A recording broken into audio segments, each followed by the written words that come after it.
नमस्कार, देशोन्नतीमध्ये मी ऐश्वर्या शिंदे आपलं स्वागत करते। बघूया प्रदेशच्या आजच्या टॉप 10 बातम्या।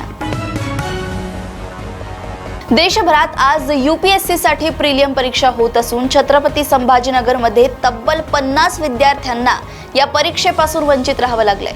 त्यामुळे मोठ्या उमेदीने स्वप्नांचा पाठलाग करणाऱ्या या विद्यार्थ्यांचे स्वप्न भंगलेले आहे। देशभरात आज केंद्रीय लोकसेवा आयोगाच्या पूर्वपरीक्षा पार पडत आहेत। संभाजीनगरमध्ये देखील मराठवाड्यातून अनेक विद्यार्थी या परीक्षेसाठी दाखल झालेत। मात्र गुगल मॅपच्या चुकीमुळे यूपीएससीच्या अनेक विद्यार्थ्यांना आपल्या केंद्रावर पोहोचण्यासाठी 1-2 मिनिटांचा उशीर झाला।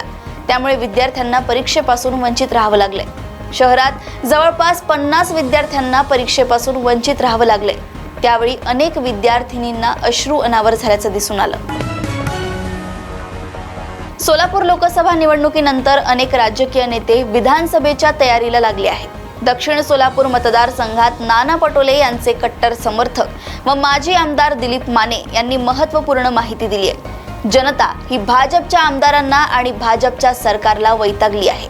विधानसभा निवडणुकीत भाजपचा सुफडा साफ होईल आणि राज्यात देखील सत्ता परिवर्तन होईल असा आत्मविश्वास दिलीप माने यांनी व्यक्त केलाय। सोबतच खासदार प्रणिती शिंदे लवकरच केंद्रात कॅबिनेट मंत्रिपदावर विराजमान होतील असा आत्मविश्वास दिलीप मानेंनी व्यक्त केलाय।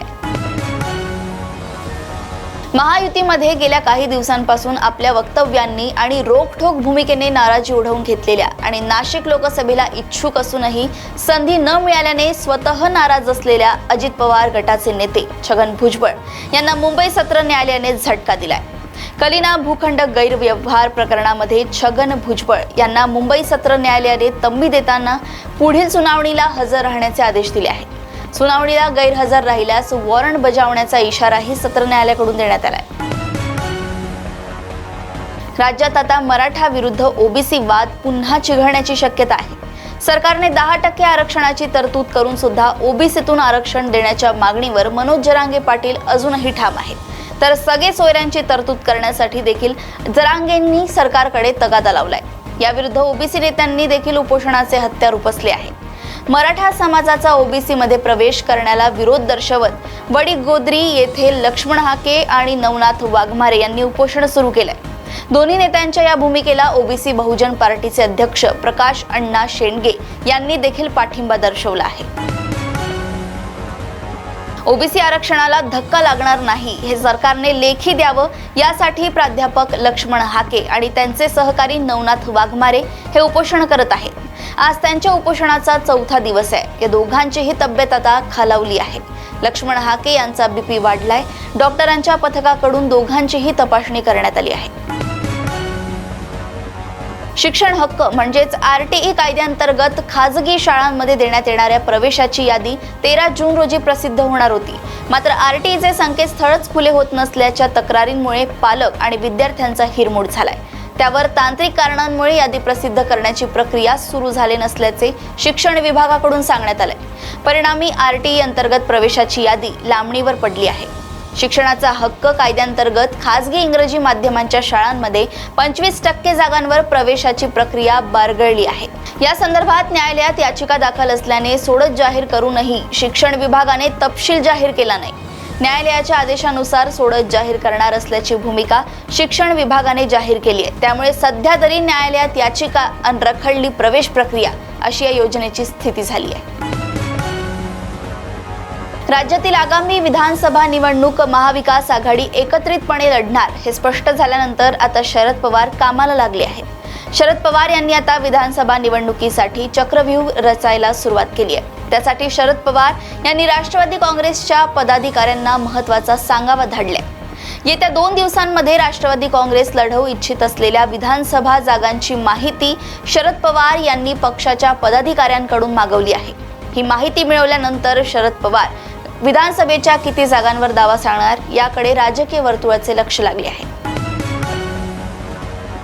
गल्लीपासून दिल्लीपर्यंत राजकीय भाकीत वर्तवण्यासाठी रोज पत्रकार परिषद घेणाऱ्या शिवसेना उद्धव बाळासाहेब ठाकरे गटाचे खासदार संजय राऊतांनी आज नवा दावा केलाय।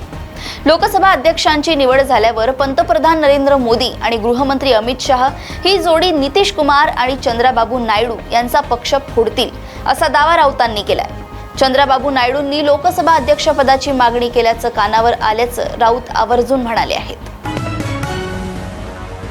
मुंबई उत्तर पश्चिम लोकसभा मतदारसंघात शिवसेना शिंदे गटाचे उमेदवार रवींद्र वायकर निवडून आले असले तरी मतमोजणीबाबत ठाकरे गटाचे उमेदवार अमोल कीर्तीकर यांनी आक्षेप घेतला होता. या संदर्भात वनराई पोलिसांनी वायकर यांचे मेहुणे मंगेश पंडिलकर आणि निवडणूक आयोगाचा एन्कोर ऑपरेटर दिनेश गुरव यांच्या विरोधात गुन्हा दाखल करण्यात आलाय.